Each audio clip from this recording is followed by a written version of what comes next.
What would you do if your husband started showing your private messages to his entire family? That is what happened to me after I laughed that his brother still texted me. Now he has the evidence, the support, and I am being treated like the only liar in the room. My name is Seraphine Durrell, and I need to explain how everything collapsed around me. I am 34 years old, and I worked as an administrative assistant at a local firm. My husband Julian, 36, taught history at a high school and lived quietly and steadily. To many people, he was dependable and patient, but to me, he felt predictable. We had 2 children, Clara, who was 10, and Miles, who was 7, both bright and sensitive. I often told myself I brought energy to our home, while Julian brought only dull routines. I believed my humor made me fearless, and I thought laughter excused every sharp remark. My family encouraged me, especially my mother Elena, who said honesty was better than silence. His parents, Margaret and Thomas, often scolded me, claiming I was reckless and too proud for peace.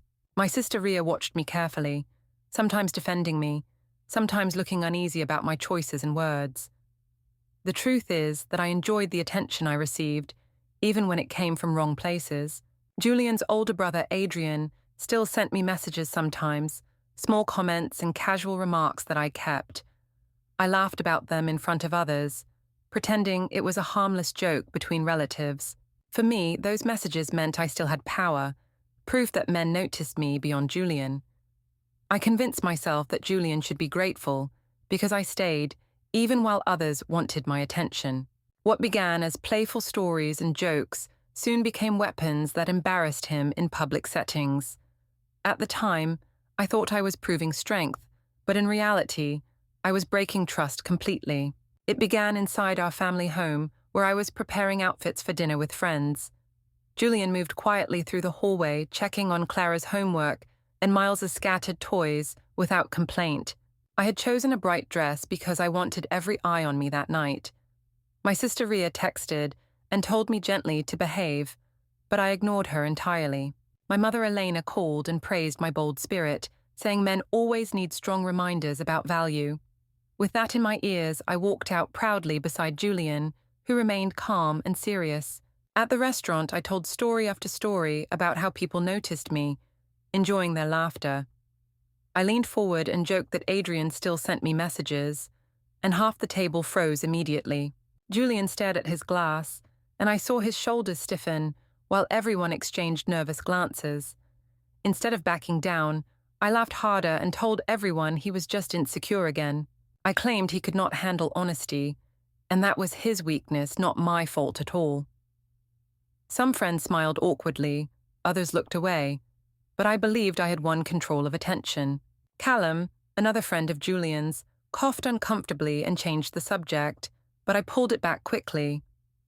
I reminded everyone that Adrian was older and admired me first, so Julian should be proud instead. In my mind, I was telling the truth with humor, but others saw something far different. Margaret, his mother, who had joined the dinner late, looked at me with furious disbelief across the table. She asked why I thought humiliating her son in front of friends counted as cleverness or courage.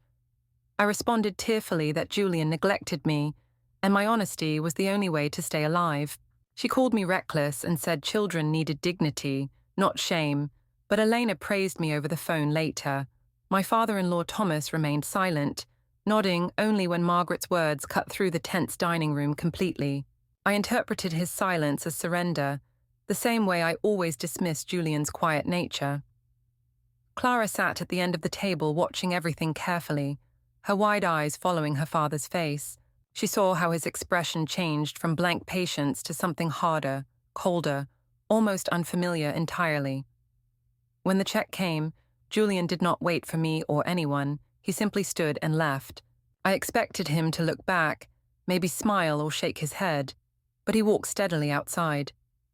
My friends asked if he was all right, and I claimed he just needed time to accept my personality. I insisted that men who cannot laugh with their wives are men who will always remain weak.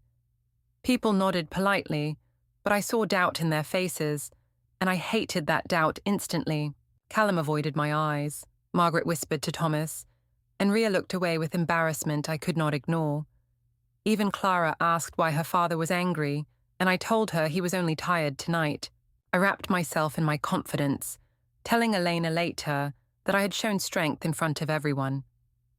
She said Julian would understand eventually, because men who love deeply always forgive proud women like me. I went home certain that I had proven myself again, but his silence followed me into the house. Upstairs, he lay facing the wall, breathing evenly, refusing to acknowledge me as I slipped into bed. I whispered explanations, but he never answered, leaving me staring at the dark room feeling strangely unsettled. The next day at the office, I could not wait to share what happened with co-workers.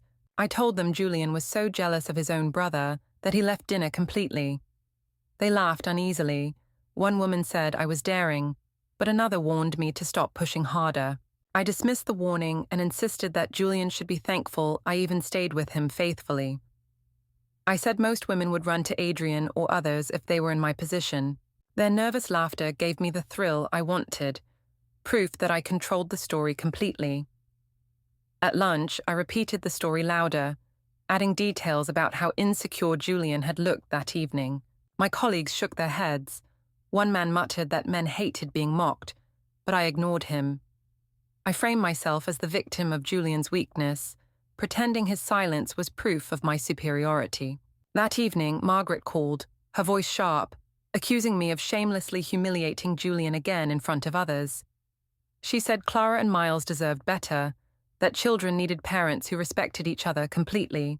I cried into the phone and told her Julian neglected me emotionally, forcing me to speak truth always. She said truth without kindness was cruelty, and hung up before I could defend myself further. Furious, I called my mother, Eleanor, who said Margaret never understood confidence and was jealous of me personally. She said Julian's family always tried to paint me as reckless because they feared my energy and honesty. Her words comforted me enough to laugh about the call and tell myself Margaret was the real villain. The next day at work, I exaggerated even more, claiming Julian sulked in silence like a punished child.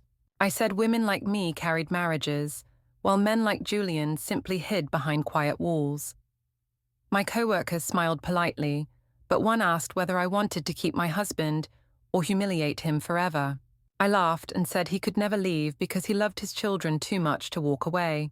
At home that evening, I noticed Julian carrying a pillow into the guest room without saying anything. I asked him if he was angry, and he only closed the door quietly behind him completely.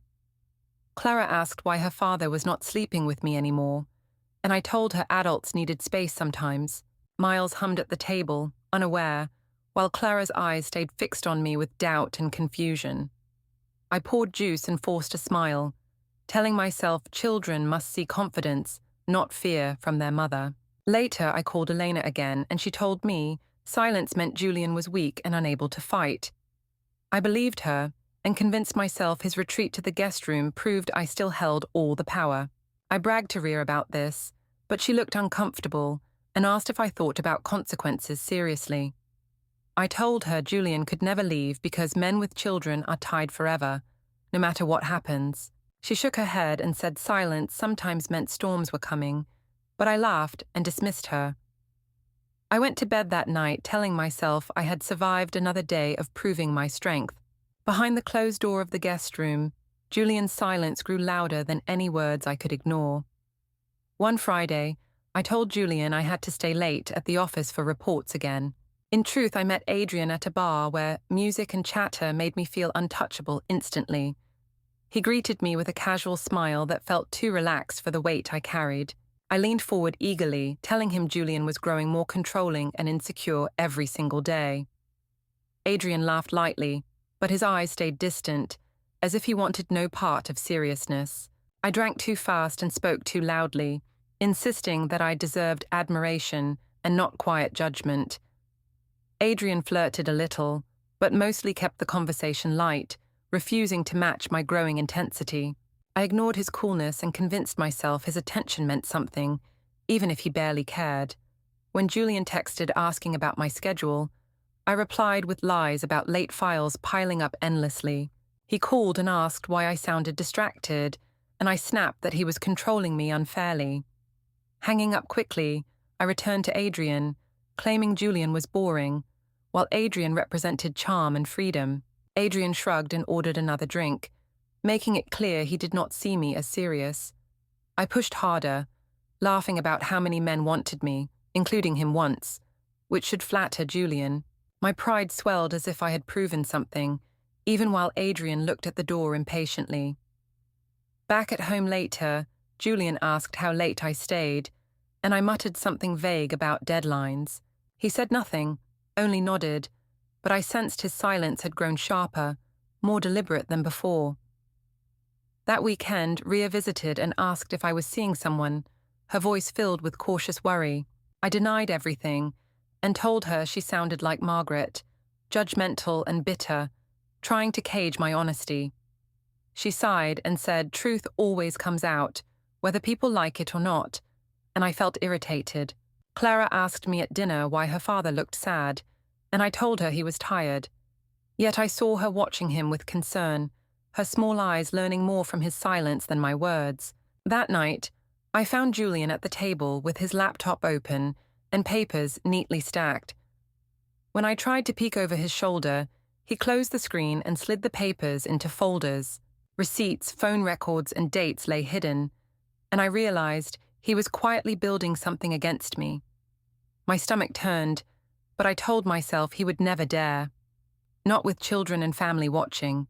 I whispered to Elena later, and she said men often threatened but never acted when family bonds were strong. Her comfort steadied me, yet Julian's steady eyes and controlled movements began to frighten me silently. Each day his silence pressed harder, and I realized he was no longer weak but quietly preparing his revenge. Sunday dinner at the Doral parents' house felt heavy before anyone even sat at the long table. Margaret placed dishes with sharp movements, her eyes fixed on me as though expecting another performance. I decided to show control and began retelling my usual stories, laughing about Adrian's harmless messages again. The room felt tense, and Thomas set his fork down, waiting for Margaret's inevitable eruption of anger. She accused me of being shameless, saying I used humiliation as entertainment and destroyed Julian's dignity openly. I cried loudly and told everyone that Julian neglected me, that my words were nothing more than honesty. I insisted honesty could sting, but silence suffocated me, and I deserved freedom to speak without restraint.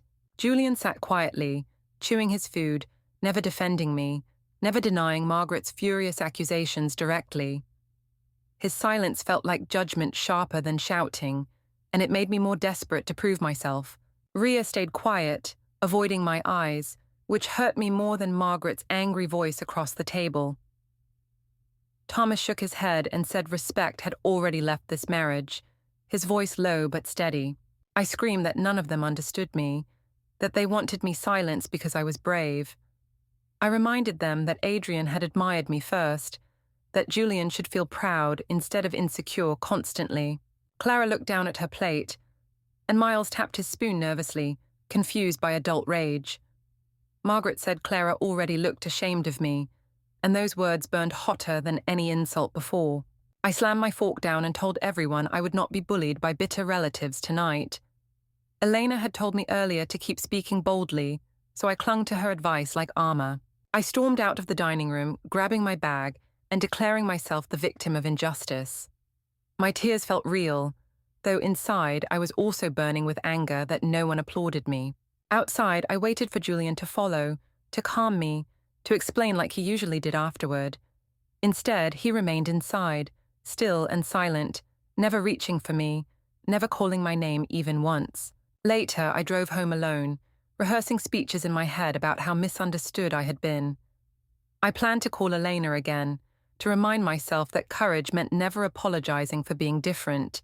Yet when I walked through our quiet home, I felt the walls close in heavier than before.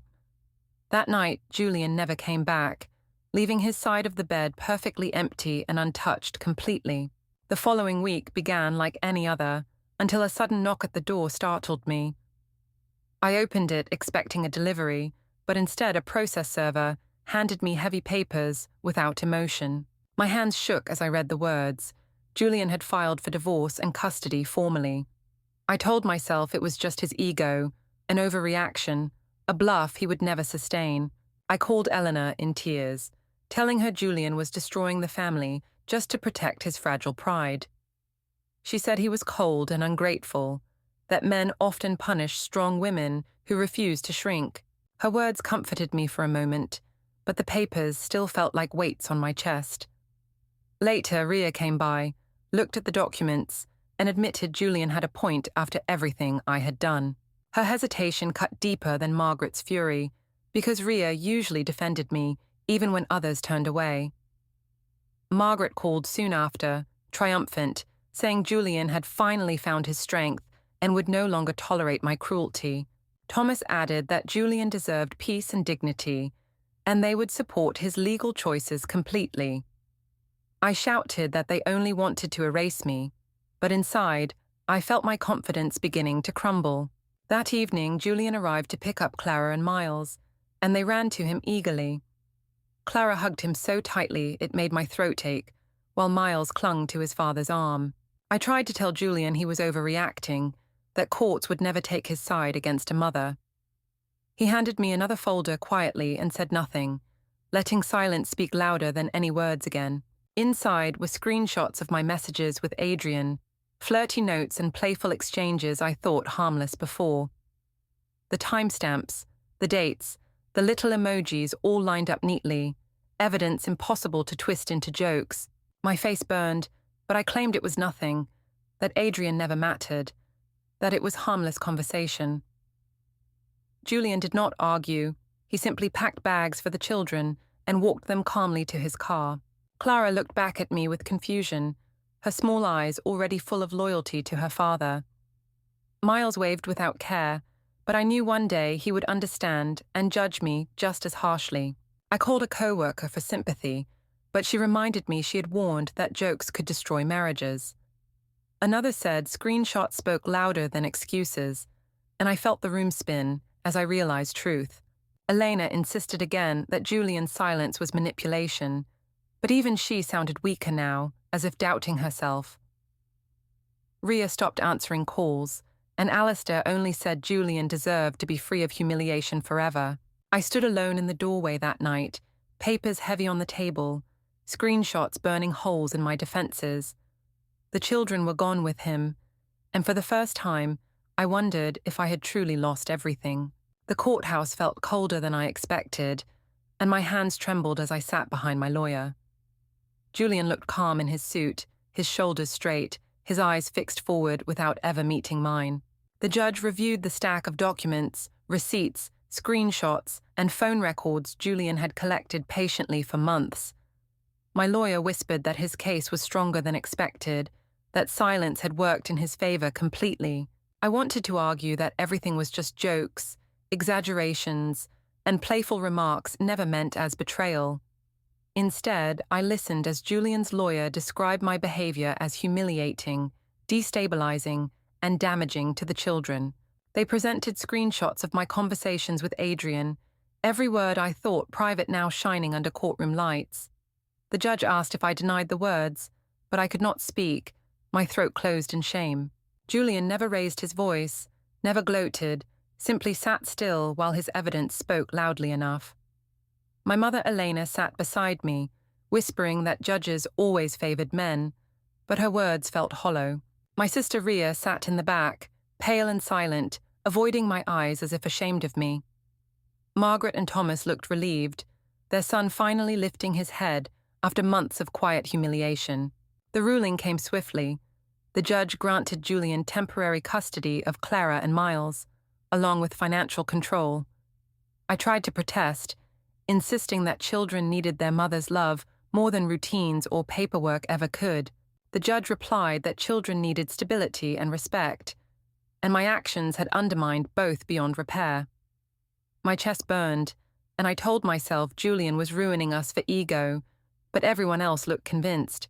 Clara and Miles walked out with him afterward, their hands holding his, their faces calm and trusting. I called out softly, but they never turned back, and Julian never gave me even one glance. Elena muttered that it was unfair, but I heard doubt in her tone, the first crack in her defense. Ria left the courthouse quickly, Her silence a louder statement than any argument I could have made. Margaret and Thomas embraced Julian outside, their relief so obvious it twisted my stomach into knots of resentment. That evening, I drove back to the house determined to reclaim my place and prove control remained mine. I slid the key into the lock, turned it, and realized with shock that it no longer worked. Lights glowed warmly inside, shadows moved, and I heard Clara and Miles laughing faintly through the walls. I knocked once, then twice, but no answer came, only silence heavier than anything Julian had ever spoken. I told myself he would regret this, that he could not erase me so easily from our lives. Yet, as I stood outside with my useless key, I finally felt the chill of his lawful revenge. Don't forget to hit like, subscribe, and turn on the bell so you don't miss the next story. Write in the comments from which city are you watching.